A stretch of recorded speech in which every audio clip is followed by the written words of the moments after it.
ہم نے تو ایسا کچھ نہیں کیا کہ لوگوں کے اوپر ظلم ہو رہا تھا. لوگوں کا مطلب اس کی زندگی جو تھی وہ اجیرن بن چکی تھی.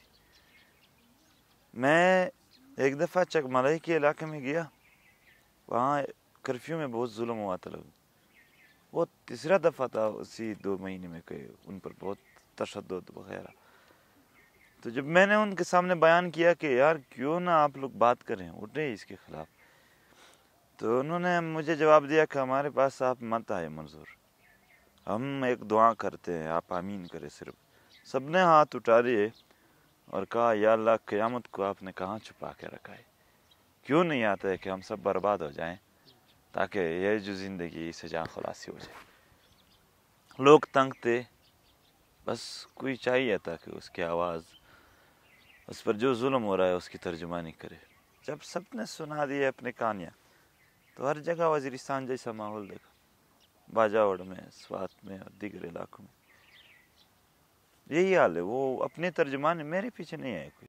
منظور پشتین صاحب, آپ کو سیکیورٹی ایجنسیز نے ایک مرتبہ گرفتار کیا تھا, آپ نے بتایا. کہاں اور کیسے گرفتار کیا یہ ذرا بتائیے. غلطی یہ کی تھی کہ 21 اگست کو شمکئی میں دھماکہ ہوا تھا, اور اس کے بعد فوج نے پورے علاقے کو گھیرے میں لے لیا, اور اس میں سے جو مائیں بہنیں تھے اس کو اس طرح بٹھا دیا, اور اس کے سامنے ایک ایک کر کے 10 سال سے لے کر 70 سال کے بوڑھے تک ان پر تشدد کرتا رہا. تو اس کے خلاف ہم نے احتجاج کیا کہ وہ کرفی, عید ہے 2 دن, تو عید کے لیے چند دن اگر کرفی میں نرمی لائے. 50 کلومیٹر تک کرفی تھی, یہ عشاء اور صبح کے نماز پر پابندی تھی باجماعت. تو اس پر ہم نے احتجاج کیا, کرفی ہٹا دی, پھر ہمیں اریسٹ کیا. پھر جب سوشل میڈیا پر بہت زبردست شور آیا اور ٹانگڈی خان میں ہمارے جو دوست تھے انہوں نے احتجاج کے لیے نکل پڑے, تو مجھے وہاں سے نکالا اور کہا, ایک بریگیڈیئر کے سامنے لائے. اس نے کہا کہ آپ کے جو دوست ہیں ان کو کہے کہ وہ احتجاج نہ کرے, آپ تو ہمارے مہمان تھے, ہم آپ کو رہا کریں گے. آپ نے جو مطالبات وزیر اعظم پاکستان کے سامنے پیش کیے تھے یا رکھے تھے, اس پر کوئی عمل درآمد ہوا؟ ایکسٹرا جوڈیشل کمیشن کی تو بالکل بات ہی نہیں ہو رہی ہے. ایکسٹرا جوڈیشل کلنگ کے لیے جو جوڈیشل کمیشن ہے, لاپتہ افراد کے حوالے سے پیش رفت بہت ہی تھوڑا ہوا ہے, آٹے میں نمک کے برابر. تو باقی جو مائنز کا ہے, ساؤتھ وزیرستان میں مائنز کی صفائی جاری ہے.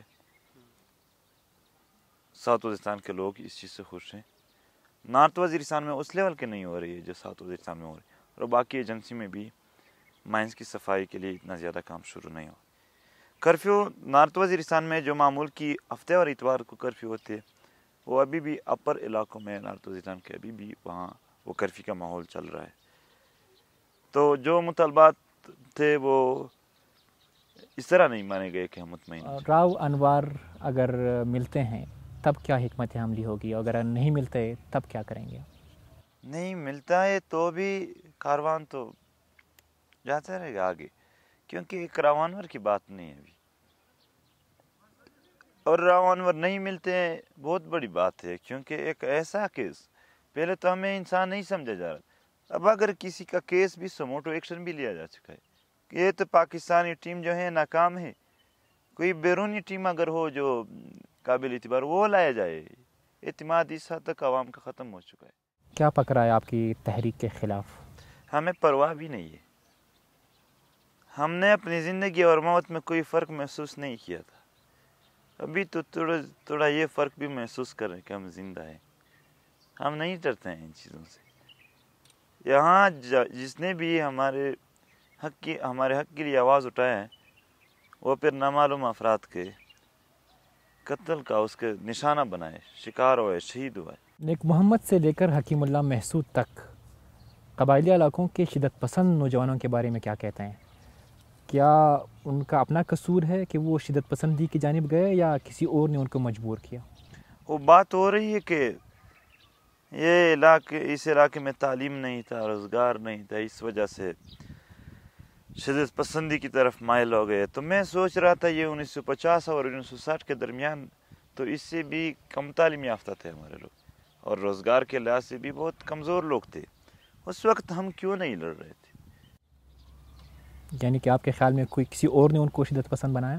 پاکستان اسٹیٹ نے, ریاست نے شدت پسندی کو فروغ دیا ہے. پاکستان کے جو ادارے اس نے اور کام بالکل چھوڑ دیا تھا, یہی اس چیز کو فروغ دے رہے تھے. یہ میں نہیں کہہ رہا ہوں, یہ پاکستان کے اداروں کے جو کرنل تھے, کرنل امام, وہ کہہ رہے ہیں کہ 95,000 ان لوگوں کو میں نے ٹریننگ دی ہے. پاکستان کے چیف آف آرمی اسٹاف سابق پرویز مشرف کہہ رہے ہیں کہ ہم نے ان کو ٹریننگ دی ہے, ہم نے پوری دنیا سے مجاہدین دے ہیں, یہ ہمارے ہیرو ہیں. پاکستان کے ISI کے سابق ہیڈ DGI جنرل حمید گل کہتے ہیں یہ ہمارے اپنے لوگ ہیں اور یہ پاکستان کے وفادار لوگ ہیں. ان لوگوں کے بارے میں. اور پاکستان کے ریٹائرڈ جنرل عبدالقادر بلوچ کہتے ہیں کہ وزیرستان کو ہم نے بطور نرسری دہشت گردی کے لیے بنایا کیونکہ ہمیں ضرورت تھی کہ افغانستان میں ایک محاذ کھلے. آپ کے خیال میں کیا اب بھی قبائلیہ علاقے اسٹیبلشمنٹ امریکہ کے خلاف بھی استعمال کرنا چاہتی ہے جس طرح کہ روس کے خلاف استعمال کیا؟ جس دن ہم پر توپوں اور جیٹ یاروں سے بمباری میں اس کا فائدہ ہو اس دن وہ کام کرتے ہیں.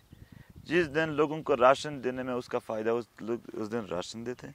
جس دن ان لوگوں سے کسی اور کو مارنے کی اس دن وہ کرتے ہیں. یہ تقریباً اس طرح ہے کہ ان علاقوں کو انہوں نے بالکل وزیرستان پر قبضہ کیا ہوا ہے. آپ جا سکتے ہو وزیرستان؟ نہیں جا سکتے. کیوں نہیں جا سکتے؟ کسی کا قبضہ ہے وہاں اور ان لوگوں کو یہ ارغمال بنایا ہوا ہے. یہ جو آپ بڑی سنگین الزامات لگا رہے ہیں نا فوج پر, صحیح آپ کہتے ہیں حقائق ہے. ان کے جرنیلوں کے بیاناتوں کی حوالہ دیا ہے, وہ خود ہی کہہ رہے کہ ہم کر رہے ہیں, تو الزام کیا ہے؟ یہ تو وہ خود مان رہے ہیں. وہ تو اب بھی ہم جب یہ ظلم کے خلاف بات کرتے ہیں تو وہ کہتے ہیں ہمارا مورال ڈاؤن ہو جائے گا, اس طرح باتیں مت کرو. مطلب ہماری بے عزتی میں, ہمارے خون بہانے میں وہ لوگ مورال بلند کر رہے ہیں. آپ کی تحریک میں قبائلی خواتین کی شمولیت کے لیے آپ کتنے خواہش مند ہیں آپ کے پاس, یا آئیں گے شمولیت کر لیں گے؟ ہاں آئیں گے. ہم نے کہا ہے کہ وہ پشتو میں کہتے ہیں کدا ظلمونا پورا نشوا گرانا وطنہ جنا کئی بادے گٹھینا, تو ہم کہتے ہیں ظلموں جوانوں سے پورا ہو جائے گا انشاءاللہ. ضرورت پڑی وہ بھی آئیں گے, اور ابھی بھی ہمارے ساتھ تھوڑے تعداد میں ہیں ترجمانی کے لیے. پشتون تحفظ موومنٹ کا مستقبل آپ کیسے دیکھتے ہیں؟ یہ تو وقت ہی بتائے گا. ہاں پرامن رہے گا, یہ حکمرانوں پر ڈیپینڈ کرتا ہے. جن لوگوں نے ظلم کیا ہے ان کا کیا رویہ ہے. وہ اپنے ظلم کو مانتے ہیں, ہمیں شہری سمجھتے ہیں, نہیں سمجھتے ہیں. ہمارے جو خون بہایا گیا ہے اس کو وہ مانتے ہیں, نہیں مانتے, تسلیم اس سرے سے نہیں کرتے, یا ویسے ہمیں فضول ٹیشو پیپر کی طرح بس استعمال کیا ہے.